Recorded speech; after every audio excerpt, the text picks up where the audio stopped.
살다 보면 감정에 휘둘려 종종 이를 그르칠 때가 있습니다. 한편으로는 이게 아니라는 걸 알고 있으면서도 태풍처럼 휘몰아치는 감정을 잘 추스린다는 건 언제나 쉽지 않은 일이죠. 하루에도 우리는 다양한 감정을 경험하곤 합니다. 분노, 증오, 사랑, 슬픔, 죄책감, 애착, 공포, 불안, 그 외의 수많은 감정들. 이 같은 감정들에 휩싸여 본 경험이 있는 분이라면 한 번쯤 이런 생각을 해보셨을 겁니다. 감정을 억누르고 이성적으로 살 수는 없을까? 나를 제멋대로 휘두르는 감정을 따로 분리할 수 없는 걸까? 물론 행복하고 기쁨에 넘치는 순간도 있지만 때로는 우울하거나 불안하고 짜증스러운 감정이 들기도 합니다. 도대체 이런 감정은 왜 생기는 것일까요?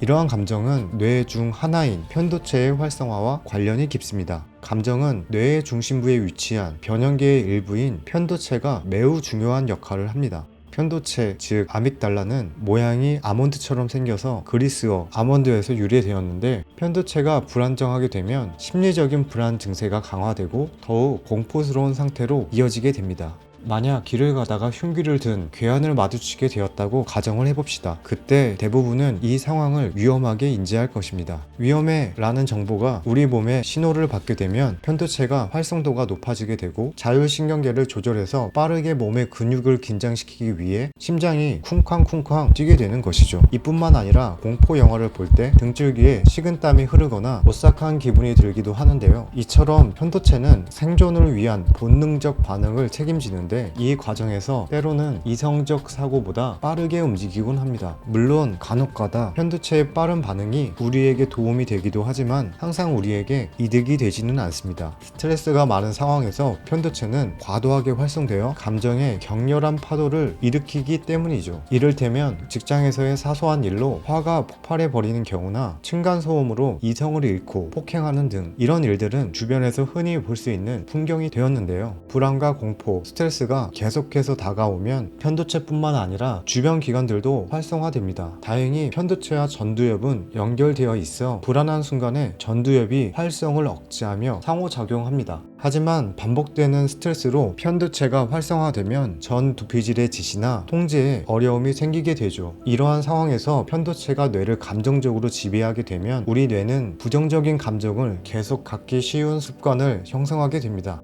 세계적인 심리학자 데니엘 골먼은 자신의 저서 감성지능, 왜 그것이 IQ보다 더 중요할 수 있는가에서 편도체가 우리 뇌를 장악하여 이성이 마비되는 상태를 편도체 납치라는 용어를 사용하기도 했습니다. 편도체가 납치당하게 되면 우리는 감정에 휩쓸려 이성적 판단을 할 수 없게 되죠. 우리의 감정이 행동과 판단을 지배하게 되면 감정적으로 반응하게 되고, 그로 인해서 우리는 땅을 치고 후회할 결정을 내리곤 합니다. 따라서 편도체를 안정시키는 것은 우리의 뇌와 마음을 건강하게 유지하고 불안과 걱정을 줄이는 데 중요합니다. 우리의 감정이 태도가 되지 않기 위해서는 뇌 안의 반응을 이해하고 자각하는 것만으로도 감정을 어느 정도 통제할 수 있습니다.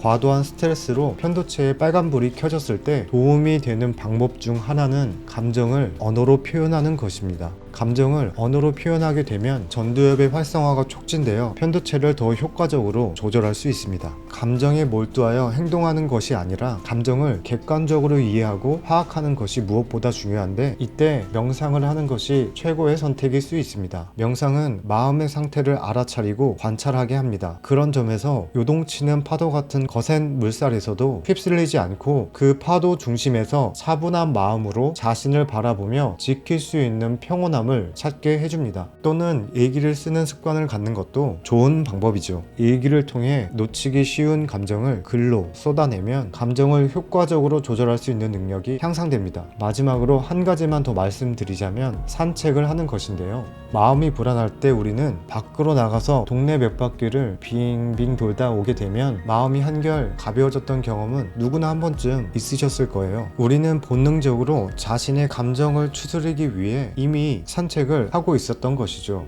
산책과 같은 걷기 운동은 세로토닌과 도파민 같은 신경 전달 물질의 분비를 촉진하고, 이러한 신경 전달 물질은 기분을 조절하는 데 도움이 됩니다. 게다가 편도체와 감정 처리에 관여하는 다른 뇌 지역의 활동을 조절하는 데 기여할 수 있습니다. 이렇게 편도체를 안정화시키는 방법들을 실천하면 우리의 뇌와 마음이 더 건강해지고 긍정적인 감정을 갖게 될 것입니다. 과거와 비교하면 현대는 기술과 편의성 면에서 확실히 발전했지만 불안과 스트레스는 늘어나면서 많은 사람들이 예민해지고 있다는 느낌이 듭니다. 이로 인해 공격적이고 부정적인 태도가 두드러지면서 상호 간의 이해와 연대감이 희미해지고 있는 것 같습니다. 이러한 양상은 사회를 삭막하고 어둡게 만들어가고 있는 것 같아 안타까울 따름입니다. 그렇지만 우리는 여전히 각자의 작은 공간에서 더 나은 소통과 이해를 추구할 수 있다고 생각합니다. 삶의 감정의 파도에 휩쓸리지 않고 서로를 이해하고 받아들이며 함께 나아가는 것이 우리가 향해야 할 아름다운 방향이라 믿습니다.